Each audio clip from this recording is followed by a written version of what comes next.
If you are a business owner, you're in one of these areas, it's already harder for you to be successful. That's an extra risk. And now, basically the government's just put their boot on your neck and made it almost impossible for you. This was a de facto way to increase the minimum wage, and it was a de facto way to get people used to depending on the government. Hopefully people are starting to see that they traded a little bit of checks for this inflation, that government's gonna keep trying to find ways to get you more hooked on government money, which at the end of the day, it doesn't create wealth. It's not a wealth creation, it's just a wealth redistribution activity. And the more people that can understand that, the better off they're going to be in the long term. Hi, Dr. David Phelps here.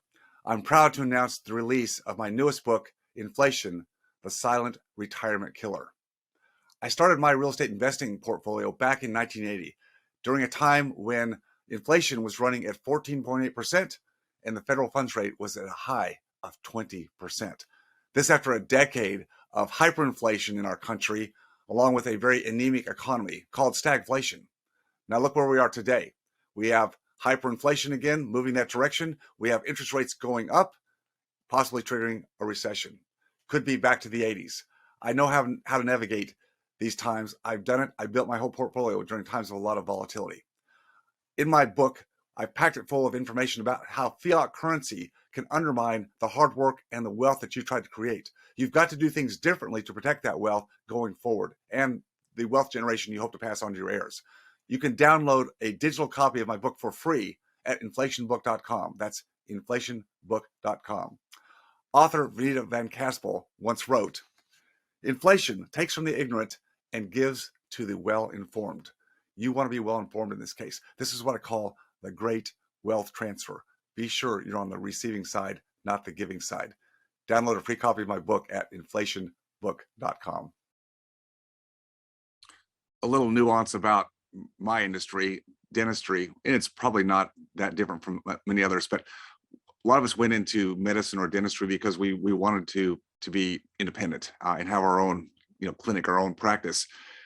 But we are in a time today where collaborating, partnering, joint venturing, some profession is really necessary on some level, and it's so hard to get independent dentists to drop that and say, I can actually compromise some things for the better, for the synergy of the good. It's so hard to get them to think about that. Yet I think, to your point, we've got to start learning how to do that better. We just didn't grow up that way. We didn't grow up learning how to share in the sandbox. It's like, it's a brave new world out there. And so one of the things you may just want to have within the industry is have a mastermind dinner.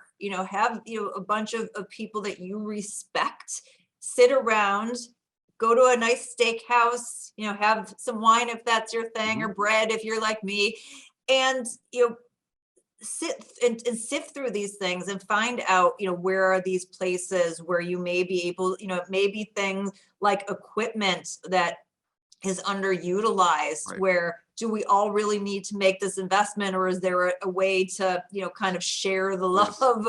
Is there somebody who that's not in the room that maybe we could all approach and divide up their client, like whatever it is. But you should be having those discussions, and you shouldn't worry about the demand side.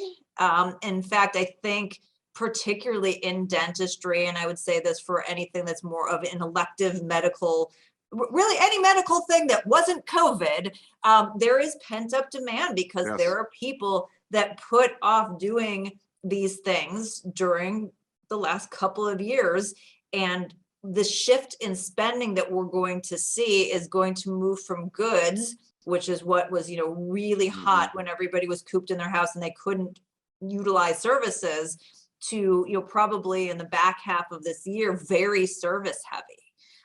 And so I would be really thinking about how you can capitalize on that now, while you have the opportunity. You'll be thinking about your staff. That's the other thing is, have an offsite with your staff or have a dinner with your staff. They're the ones that are out there talking to patients in a different manner, right? You're really focused on their care, but they're having a different level of interaction with them. What are things that they think you guys could do whether it's on the labor side, whether it's on, issues that you're having with operations, clients, to be able to boost your practice. That's a really important set of discussions that I think that particularly in a situation like a practice doesn't happen enough. Yeah, very true.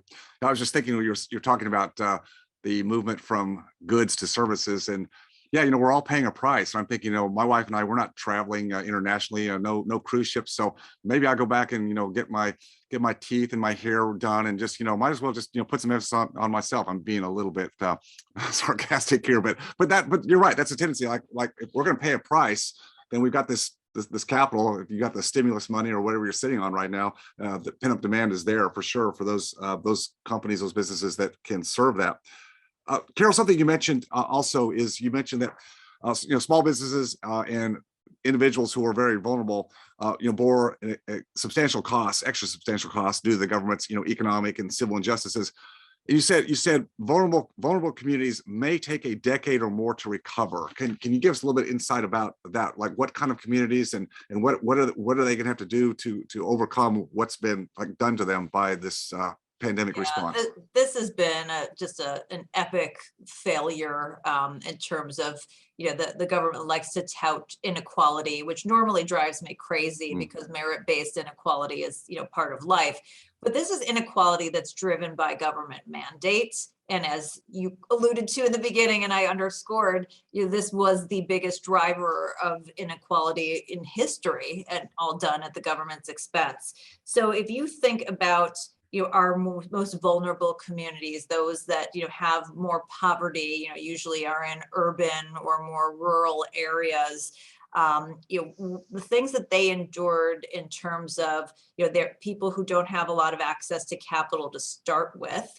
They don't have customers and clientele that maybe are in the best financial positions. If you look at unemployment now, even though we're at record low unemployment because people have opted out of the labor force, the unemployment in the Black community, for example, is much, much higher than it is for everybody else. And so, with the protests that, burned down or looted or whatnot in many urban areas, with the closures of these businesses without the access to capital, now inflation, not being able to find workers. If you are a business owner, you're in one of these areas, it's already harder for you to be successful. That's an extra risk. And now, basically the government's just put their boot on your neck and made it almost impossible for you. I cited some studies, after different riots and things that have happened in the past, how long it can take for these communities to recover. So, we're gonna see that being a big issue. It is one thing that's very interesting in terms of the labor force. So just to give sort of a bright opportunity, is that it does give an opportunity for second chancers, those who've been formerly incarcerated, to have a better chance of re-entering the workforce. And there are a lot of really great organizations. There's one here in Chicago that I support called the North Lawndale Employment Network, but there are many across the country that spend time training people who've formerly been incarcerated about financial literacy, but also with job skills to help prep them. And then they give a heads up to employers and say, these are the people that we really think are ready to get into the workforce. And these are the people that, probably aren't going to be the best employees, but to bring in and give that second chance at economic freedom and wealth creation and taking personal responsibility to people, who may have been a kid and ended up in a bad situation because of where they grew up. I do think that is one element, in terms of a positive place where people can turn to look for employees that people probably aren't looking right now. Yeah, there's a bright spot in the labor shortage right there for sure. And we as a culture, a society, and small business owners, we need to be a part of that because again, this affects all of us. We can't just be selfish and look inside. You've already talked about that. Carol, let's end. By the way, and I'll just mention, so Jeff Korzenek's actually done really good research and has a great book out. The specific name, but if you look up Jeffrey Korzenek, he's Chief Investment Officer of Fifth Third Bank, but he's very involved in this. And they've actually shown that those people who were formerly incarcerated, who do re-enter, end up being some of companies' best employees because they actually really have that loyalty. They appreciate the opportunity. And so they're going to take it more seriously in a way that somebody that feels like they had, a slew of opportunities or just, doesn't really care in it for the money. It's a different dynamic. Yeah, the appreciation for the opportunity is huge there. What can you spell the last name, Jeffrey's last name for us? Yes, it's Korzenik. Perfect. Good. Let's end here. Universal basic income, minimum wage going up. Where do we're not going to land on this, but where it's moving forward, right? Where is this going to go in your opinion? Because we've kind of let the horse out of the barn here, right? I mean, that's the way I look at it. I mean, this was a de facto way to increase the minimum wage. And it was a de facto way to get people used to depending on the government and liking government checks. Although hopefully people are starting to see that they traded, a little bit of checks for this inflation, which now means that, that check didn't go very far and the rest of it's coming out of my pocket. So I do think, again, if there's any, highlighting the bright spots, because there aren't a lot of them, if there is any bright spot, I think some people started to make that connection. But I do believe that these were all sort of de facto efforts.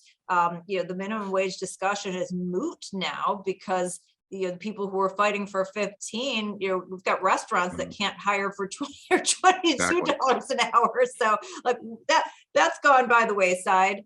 And so I feel like UBI, same kind of thing. It's people really might not have been open to it, but then really like getting their check.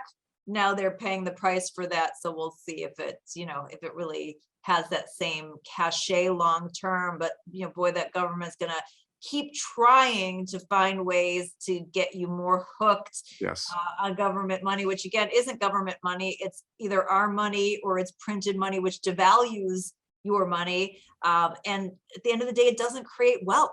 It's not a wealth creation. It's just a wealth redistribution activity. And the more people that can understand that, the better off they're going to be in the long term. Somebody told me a long time ago, there's no such thing as a free lunch, David. And there is not. Ain't that the truth? Ain't that the truth? You're paid for everything. There's always a price to be paid. Well, Carol Roth, such a pleasure to visit with you. Thanks for your insights. The war on small business, how the government used the pandemic to crush the backbone of America. What a pleasure. Thank you for your time today. If you enjoyed watching or learning from this video, please leave a like and subscribe to my channel for more content. If you have a question about any of my content or this specific video, just please leave a comment down below. And as always, stay focused on your freedom. I'll see you next time.